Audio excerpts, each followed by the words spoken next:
Hi folks, we are Sophie and Filipe, two professional chefs and regenerative farmers.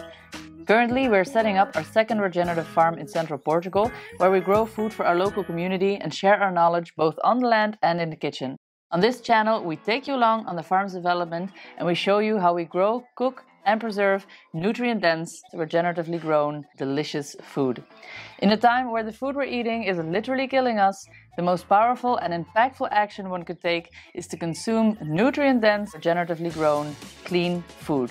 Let's grow it, let's cook it, let's do it.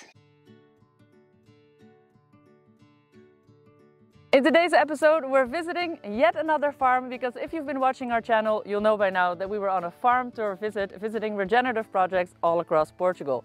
We're using our episode to showcase and shed some light on these people on the ground, making a positive change both on our food system as well as on our environment. Not only do we hope to expand their reach, but we also believe that there's something innately good about listening to positive stories. So let's go to Ericeira and visit our Vizinha. Filipe and I drove to Ericeira to meet the owners of the project at their veggie shop/cafe. We sat down and had a great coffee with our good friend Jody Daunton, who is a great photographer and whose work I admire greatly. He's been kind enough to let us use some of his work he has done on Vizinha in this episode. You can find his work via the link in the description below. First, let me give you a little backstory on Vizinha. A Vizinha is a project run by three friends, Dylan, Ella and Sophie. They met and they decided they wanted to positively impact the world together. The first of the owners I managed to ambush for my first question was Sophie. I asked her if she ever imagined herself as a farmer 10 years back. No, I had no idea I would be a farmer, ever. Before we started the project, I had never seen a tomato plant in my life. So it's really pure honesty. Just before this project, I did have a company. We started a company with some friends in another country that was in tourism industry, nothing to do. Went well, and at some point I just decided that the urge to try to be part of the change of the system was too strong. I decided to sell my shares of the company and go on to a farm where we met all of us, Dylan, Daniela. I didn't know exactly how, so I just went to the base, which was a farm, the seeds, and start to learn. And then after 6 months, I don't have a lot of patience, so after 6 months I was like, okay, Dylan, I'm gonna start looking for land and we will learn on the go, and we'll see like what's gonna happen. And so yeah, and we started just with everything very cheap, with a rented land, everything we could find in the trash, because we knew we didn't know what we were doing. So it had to be, for me, it had, coming from the business side, it had to be very cheap, because we knew we were going to make a lot of mistakes. So with almost nothing we started, and yeah, it grew very naturally, slowly, and yeah. Now mind you, we had not yet seen the farm live before, so we were eager to get into the car and get a tour of the place. The first thing we saw were the compost heaps and some treetops. As the farm is situated in a bit of a valley, we were still unaware of the beauty that we were about to witness.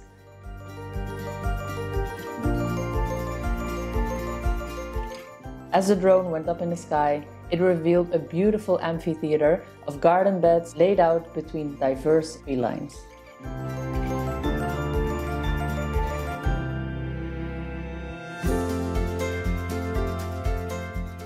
So I'm Dylan. I did create this farm with Ella and Sophie. So by now it's 4 years ago. It's our 4th season here. I have 35.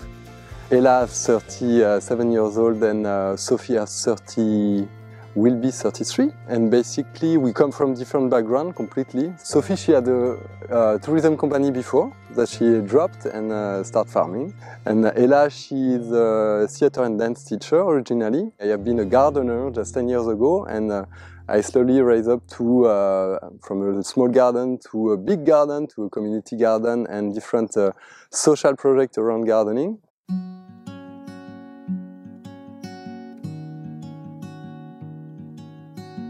We have the baskets that we deliver directly to people close by. We have the shop slash cafe that is 10-15 minutes from here, and all the extra that we don't put in the box go to the shop.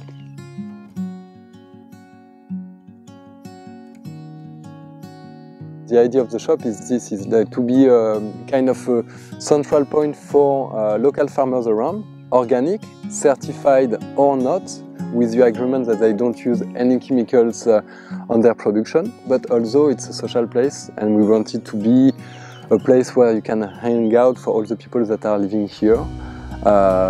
Yeah, all type of people actually. It's like really open to everyone, and for this, well, there is a cafe for sure.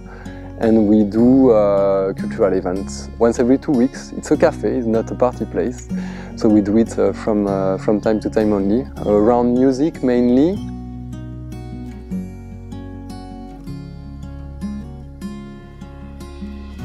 About painting, about plants for sure. We have a seed library in there that is open every time that the shop is open too. Like swapping plants, what we had today, and many things to come. We are open to any way of expression, so it's a bit many things together thing this little shop, and yeah, and more to come. We don't even know ourselves. As I was standing in the midst of this extremely diverse ecosystem, I wondered about their design and how they built this garden. For the main planning actually is this, is like we have like one terrace, and basically the terrace finish on a tree line that are following the contour line though.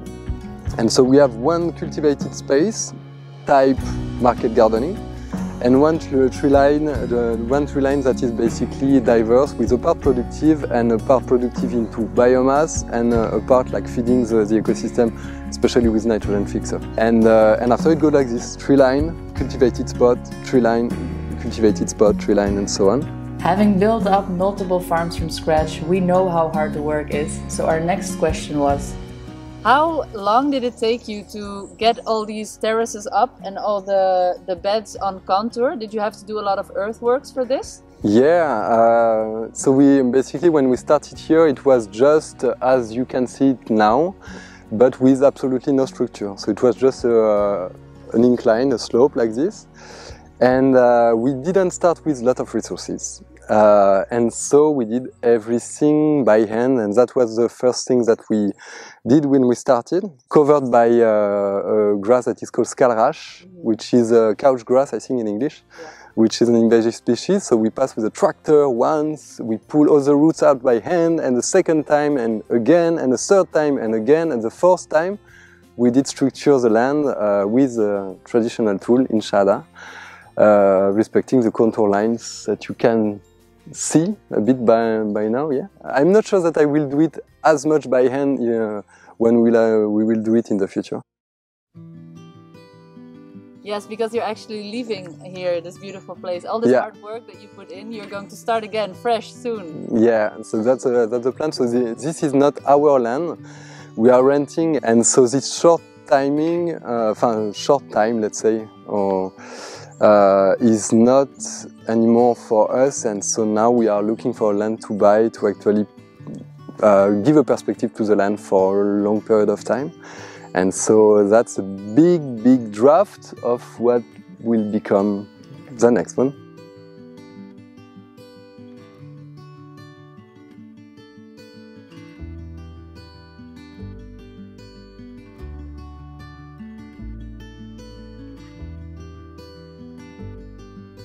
It must be exciting to start again. It must also be hard to let a beautiful place like this behind. Yeah. I hope that you find great joy in knowing that you're leaving this place so much more beautiful and biodiverse than what you found it, because going from grassland to this in 3-4 years is very impressive. Yeah. Although we share his love for trees, this abundance of trees and wide variety of perennials are not common on most producing small-scale farms. I wanted to understand how Dylan had come to his love for trees. After you realize that when you are gardening, it's a short cycle thing, and the actual improvement for long term, you don't see it because you have the impression that you start from zero every year until one element came, or many of them actually. It was the trees. and the trees and the perennial and everything, and you realize that the structure of your place can actually progress every year just because you put trees and perennial. And you and after, well, this is an open door to a way larger topic, which is you start. I did started working in the garden, and I end up now taking care of a full ecosystem. And it's way more interesting also like this, but it's way more work and knowledge at the same time. But that's cool because if it's our only work, better to be deep, complex, and meaningful, yeah, clearly. These last words rang more than true, and I think it's safe to say that these three people are succeeding in their mission to have a positive impact on the future of the world. If you want to know more about Vizinha, please check out their socials. I will leave the link below alongside a list of books that inspired Dylan on his growing journey.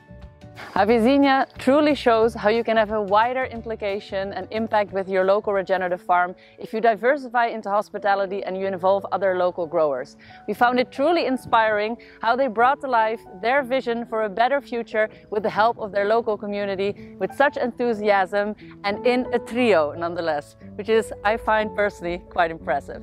Now, I don't know about you guys, but after witnessing all this hard work, I'm super hungry. Let's go harvest something and make some lunch.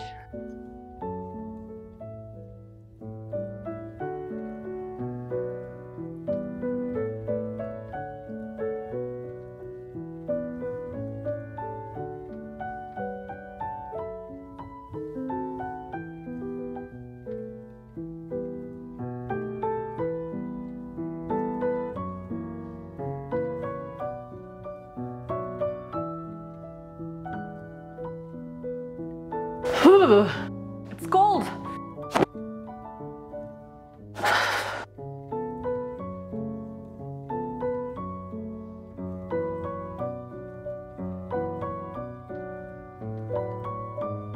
I have some of these wonderful mushrooms out of the pantry.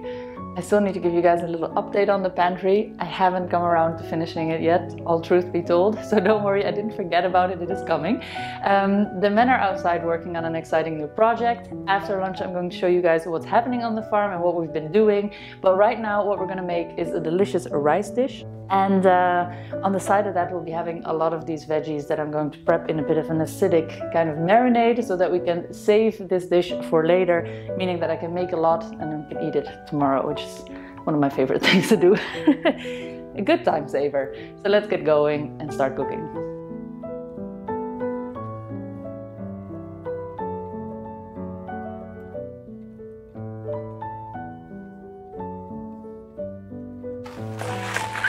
I'm going to use all this green for the salad. I'm going to use the white part for the cooking bit. So I'm going to separate those.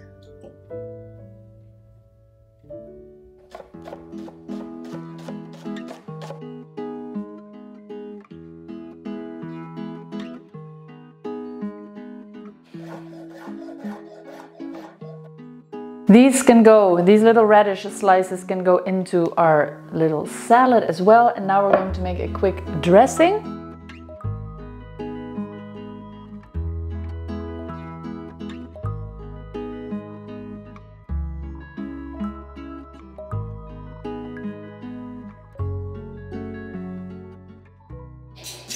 Next is to dump this in a slightly larger bowl, or you could have just put it in a larger bowl to begin with. I just misjudged the size of the bowl.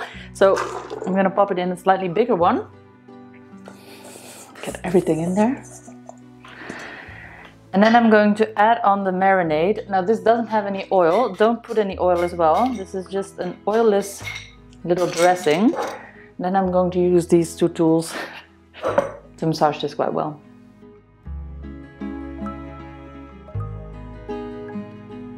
Alright, this is nice and mixed. We can save this in the fridge. You can keep this for a few days.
It's really smelling very peppery, very delicious. You want that onion to have a good amount of color before you add in your mushrooms.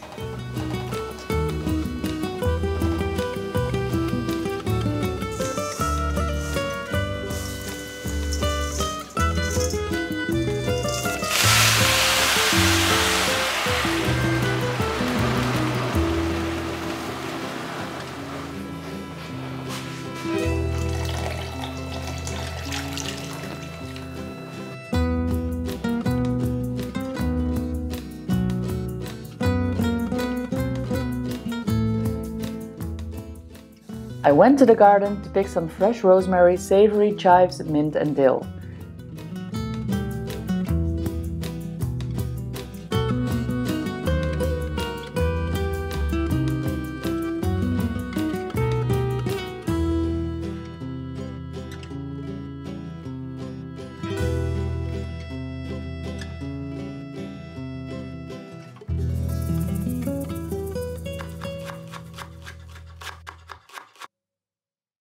The dill, mint and chives go into the carrot salad.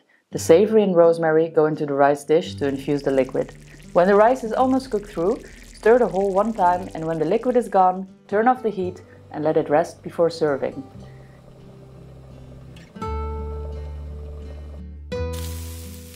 In some olive oil, then fry off the chard stalks until golden.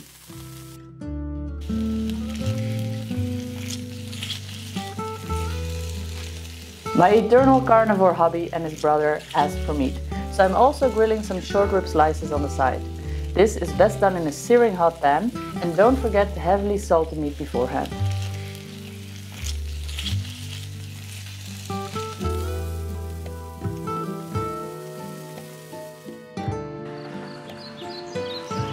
Guys, lunch!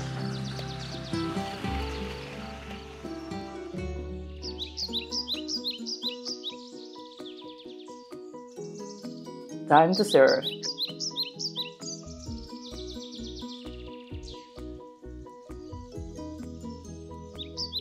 Add the sautéed chard and some chives to the rice dish, and the meal is ready to eat.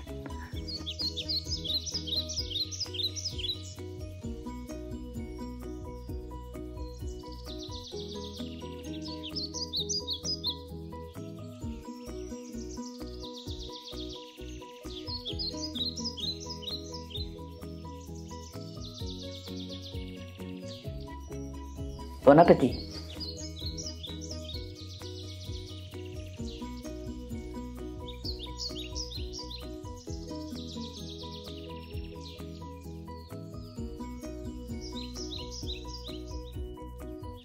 I think right now it's time for a little coffee, and then we'll show you guys what we've been up to on the farm.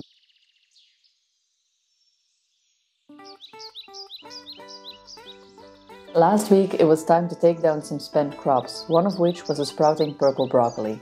I love this veg, so I was sad to see it go. Brassica stems are very tough, and I ended up pulling most of the plant out entirely.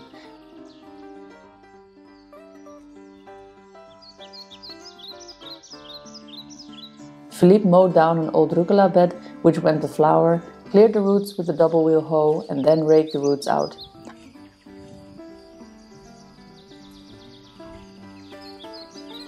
I hauled some fresh compost from our own batch, and Filipe spread it out onto the beds.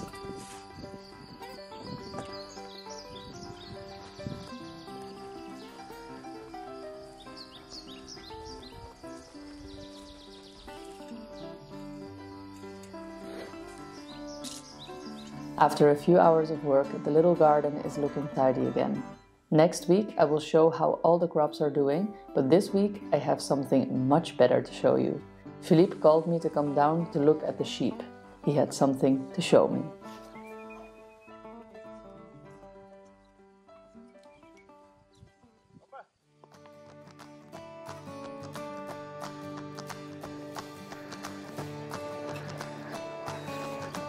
Oh, they're so dark. Look at them, they're so cute. This week really is full of new life because we have 3 new healthy little lambs, which if you've been following the channel is really great for us since our last sort of sad development lamb-wise. And we also have a little nest of kittens. So loads of babies are born on the farm this week, which always brings a smile to anyone's face. Who doesn't love baby lambs and baby kittens? Baby lambs is a bit of a double because a lamb is a baby.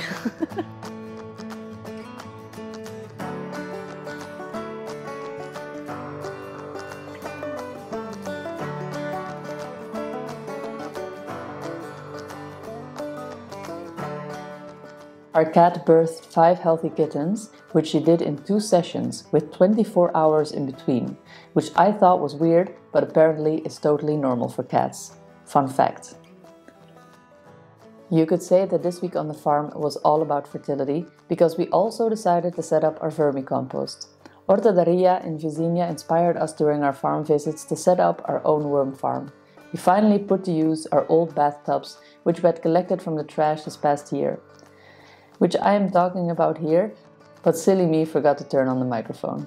Filipe had built a simple frame to hold the tub, which together we transported to a shaded place halfway down our garden. This spot is perfect as we pass it with our kitchen scraps every morning on our way to the compost. We are no experts in vermicomposting, we normally only hot compost, but after a bit of studying, here are some of the things we learned.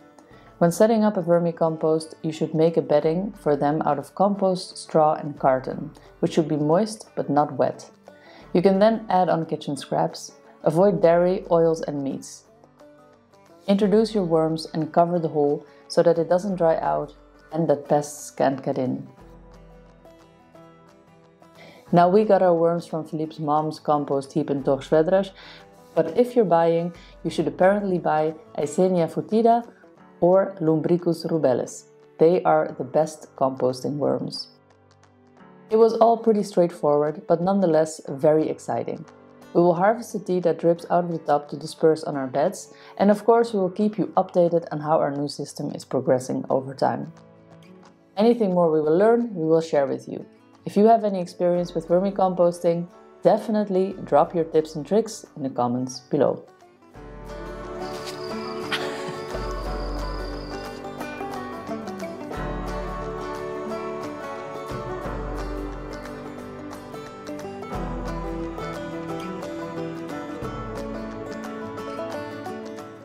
Of course, next week we are back with another episode, another farm visit, more farm progress and more. If you like what we do and you want to support us, it's very much appreciated. You can do that by hitting that subscribe button, giving us a like, commenting and of course sharing our content. And for the diehards out there, definitely subscribe to the newsletter. Alright, see you in the next one, The Farming Chefs. Peace out.